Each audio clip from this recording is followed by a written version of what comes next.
Welcome to Positive Atheism English channel.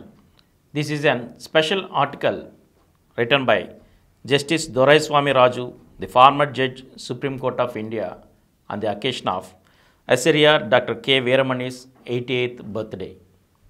The multifaceted personality. The president of Dravidar Kazhagam, affectionately called as Assyria, Dr. K. Veeramani's 88th birthday falls on 2nd December 2020 and is being celebrated ideologically as Self-Respect Day by the Periyar movement, global rationalists, humanists, and well-wishers with great grandeur reservedly. According to me, Assyria was born with a noble mission and selfless cause to propagate and fight for the equal rights of socially marginalized and discriminated. It is no wonder that even at the age of 10, he got accreditation from Periyar to address the gathering at the Justice Party conference at Salem in 1944.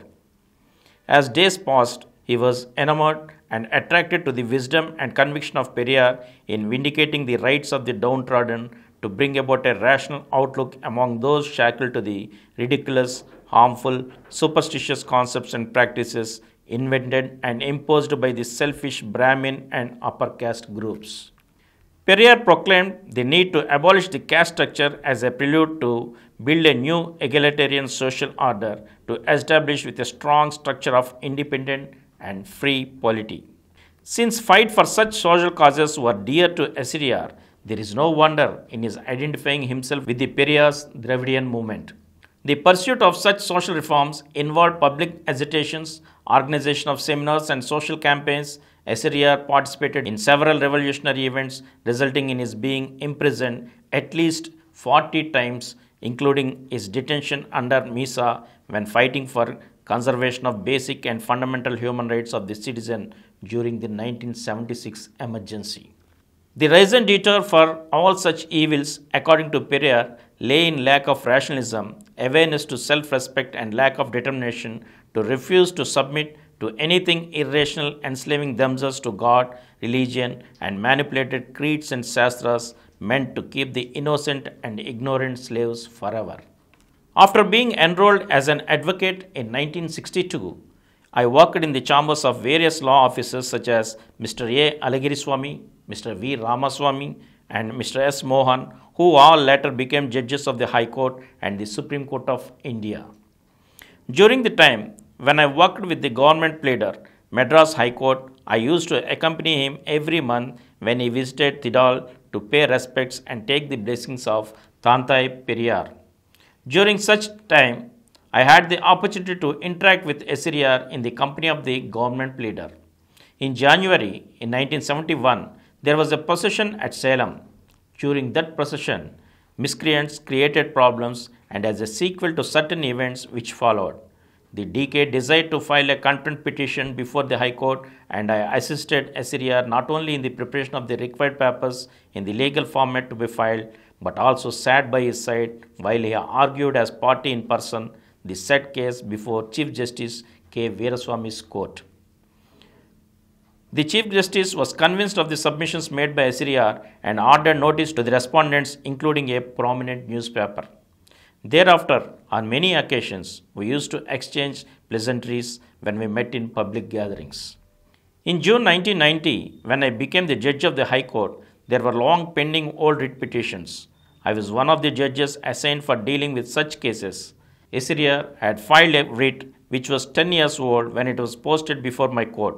It involved a challenge to the inscription of Gayatri Mantra in Sanskrit or English in a greeting card sent by the manager of a nationalized insurance company, and the stand on behalf of the Assyria in that case was that recital of Gayatri Mantra was the exclusive privilege of Brahmin community as was being claimed, and therefore the nationalized company, which had to function under a secular constitutional frame, could not have wasted public funds in publicizing a religious mantra meant for a particular community, and the funds wasted thereon should be restored personally by the manager concerned to the company. I held on a careful and objective consideration of the matter that the said mantra is a universal one, entitling everyone in the society to get initiated or practicing as one opts, and it will be sacralized for any community to claim that it belongs to them exclusively. SRER was not satisfied, and though an article was written criticizing the view taken, SRER did not fail to mention at the same time that the judge myself dear to him. When I authored and delivered a judgment in Supreme Court in a case from Kerala State, declaring that no one is a Brahmin by birth and anyone who has certified to have acquired proficiency in the mantras and rituals concerned for a temple, he can be appointed as an archaka and enter into the sanctum sanctorum to perform such services. On seeing my judgment, SRER wrote a letter congratulating me, stating that had Periyar been alive, he would have hugged me since it was a cause dear to his heart. UNESCO Forum had proclaimed Periyar to be the Socrates of Southeast Asia. SRER, by his untiring efforts and interactions with international forums and various like-minded organizations all over the country, has concretized the position by globalizing Periyarism, which will remain indispensable in the world till equal justice is rendered to everyone in the society. SRER is a multifaceted personality and has mastery over every field essential to the human affair, will it be political, sociological, economical, etc.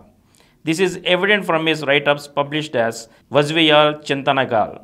SRER's equipment on each and every subject is encyclopedic, and his capacity to retrieve instantly with resourcefulness is unparalleled. His voice is first heard in protest on any onslaught adversely affecting human welfare and individual rights. While wishing SRER good health and long life, I am sure that he will succeed in achieving his goal in concretizing the laudable object of Periyar's self-respect movement effectively. And with this, the article ends here, and we shall meet with another one in the next episode again. Thank you.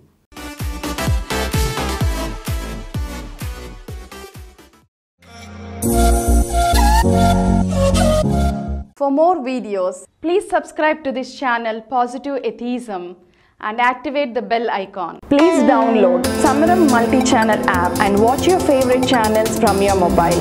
App available on Google Play Store and subscribe to the channels.